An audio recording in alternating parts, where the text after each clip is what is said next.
Hi. How are you, my love? So happy to be with you. So what are we talking about today? Love, sex, and money. Let's talk about love.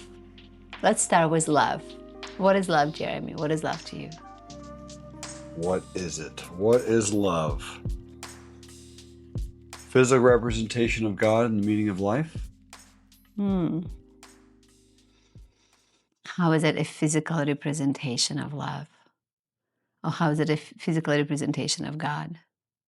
I think it's the highest vibrational frequency that on earth. It's the most pure, most enjoyment filled, most radiated, most beautiful frequency and energy and waveform that exists. And if that is love, why do you feel so many people struggle with love? With being in love, with attractive love, with holding love, with experience of love. There are so many people in the world that are lonely, they don't have a partner, they're searching for love.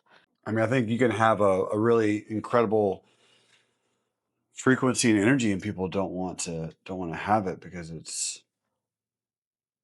there's something else better. Mm.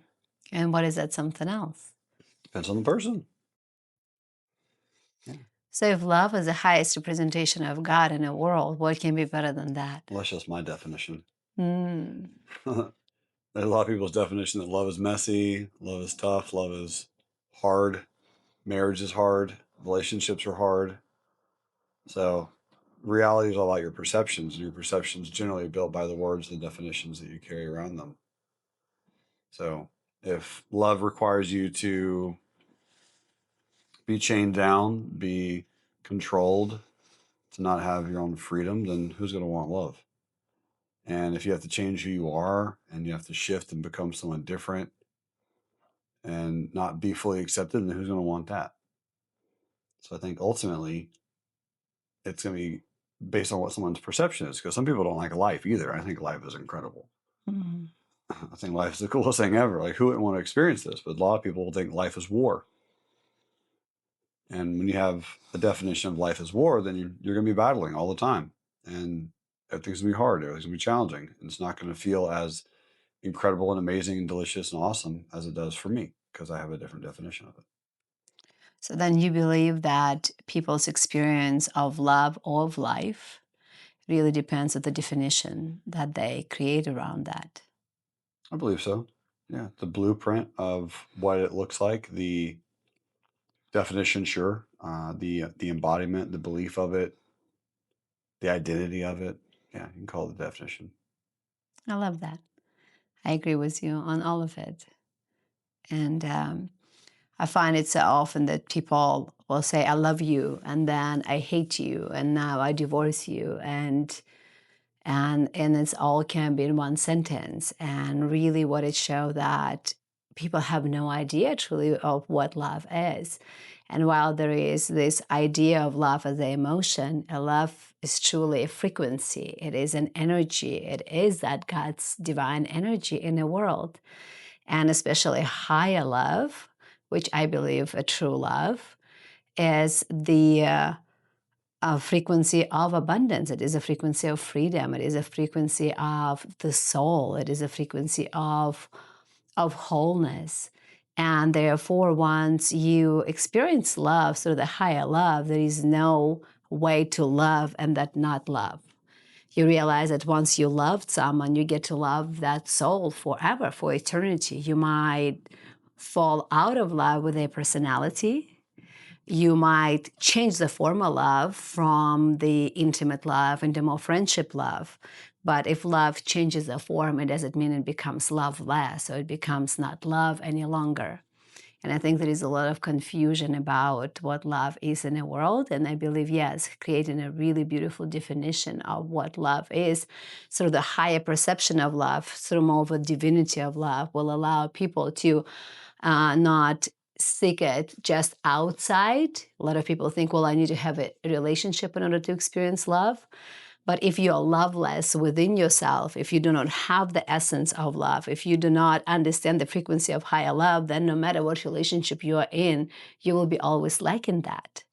And so at first it comes from filling your own cup with love, and then you can share it with another person and you get to experience it and extend it and expand it. And 1 + 1 is 11, right? It's not 2, it's 11. And then you get to really come into this abundance of love and bless an entire universe, bless an entire world with that beautiful, devoted, high dimensional frequency. It's a very popular quote, right? Like, you can't love someone else until you love yourself. Hmm. I mean, I definitely believe that to be true and self-evident, but I don't think that many people know how to love themselves. Hmm. Ultimately, they think they know what love of themselves is, but loving of yourself and loving of someone else very often requires you to love all the parts. Yes. And I think a lot of people, again, have this definition of love where it's, I will be with you as a partner, a wife, because this generally doesn't relate to, very, very often doesn't relate to kids and parents, Hmm. because that there can be this general sense of unconditional love sometimes with parents and kids, more often than another partner, and definitely more often than yourself. Because what happens is, if you claim to love yourself, like, oh, I love myself all the time, and then internally you beat yourself up and you say mean things to yourself daily, that is not the representation of love.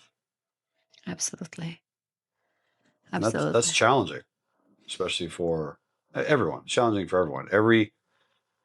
I'd say this all the time on stage, right? If someone spoke to me the way they speak to themselves, I would never talk to them. Hmm. It is so, so true. It is so accurate. And but to truly deeply fall in love with self is to come into the self-compassion and self-kindness and self-acceptance and self-forgiveness and let go of all of the prosecution that we're holding for ourselves and the mistakes that we made. And um, all of that has to be let go, or has to be understood, has to be accepted. I like to say it, okay, today I'm humaning, right? Or like on my 20s, I was really humaning.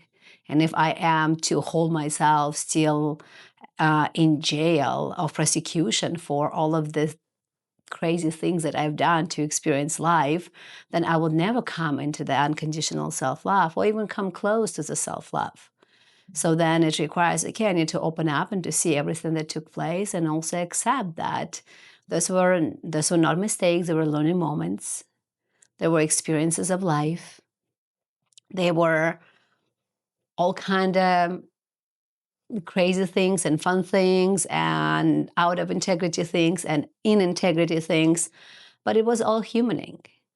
And allowing yourself to accept, really accept your humanness and be compassionate to that allows for a lot of liberation and a lot of acceptance, a lot of love to come in. And once you get to really self-accept, then you can accept others. But for as long as you judge yourself, you always freaking judge others. And I think like that's the hardest and craziest thing that we see again and again with the people that we work in our communities, that people that they have this inner talk of self-judgment. They judge others. They judge their wives, they judge their children. No one is ever good enough for them because they're never good enough for themselves. And it's just like everyone is cooking in the same thing. And so coming into self-acceptance allows for self-love. And then it allows for the beautiful relationship with others because you are not expecting perfection from them any longer. You allow for them human as well. Where do people learn perfectionism from? It comes from perfectionism, comes from childhood, it comes from school, it comes from the worldly conditioning of that what being good enough and being loved should look like. And perfectionism is one thing, but also very, very similar energy to perfectionism uh, will be judgment.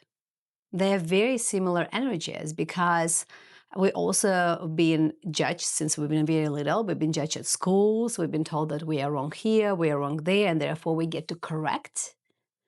And so we are looking how to self-correct ourselves. And we believe that if we judge ourselves and beat ourselves up, now we have an opportunity to self-correct and become better, right? Or be better and then be perfect maybe one day to get this A or to get this great grade or whatever that is. It is a really worldly conditioning that we came into in our families and school systems and higher education. And we are winning this game. Like we're judging ourselves and we're judging ourselves and we are judging ourselves. And no matter what levels we get into and how good we do, there is always a deep, dark hole inside and there is a disconnect. So this game is really unwinnable. Like it's not going to take us anywhere good. And the only way to heal is through love. You can never heal through judgment. You can only heal through love. And so if we get to say, I don't have to get this perfect grade anymore and judge myself into doing better. I can love myself into doing better because really this is where the humans truly shift and change. It is through love.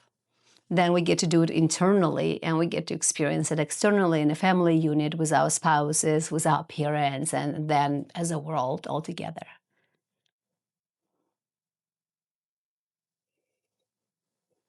I believe that I really want everyone to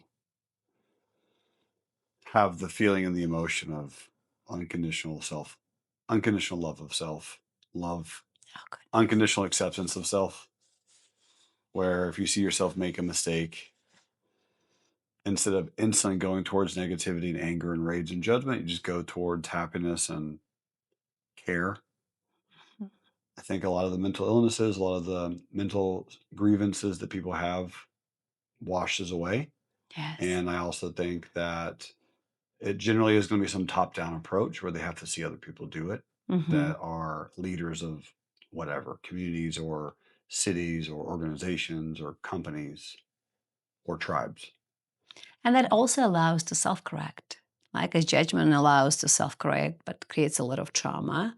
The self-acceptance allows to self-correct and say, okay, I'm not going to hold myself in judgment right now here. I'm not going to beat myself up. I'm just going to self-correct and I'm going to do better right now, not tomorrow, right now. I'm going to make a call and apologize. I'm going to own whatever I need to own. I'm going to make shifts and changes in whatever I need to make shifts and changes. And I will make sure that I do something very different next time this opportunity comes into my life to do better in a similar situation. And I'm going to get out this karmic wheel of life altogether versus repeat the same experiences and the same circumstances again and again. Well, hey, if you're watching, we hope that that's something that we can bring into your life, a level of healing, a level of acceptance of self, of real radical love and self-care. Thank you so much for watching and or listening to this quick podcast episode between my wife and myself. We're going to go pick up and get our almost 2-year-old out of bed. He was taking a quick little nap, and we'll see you again very shortly. See you soon.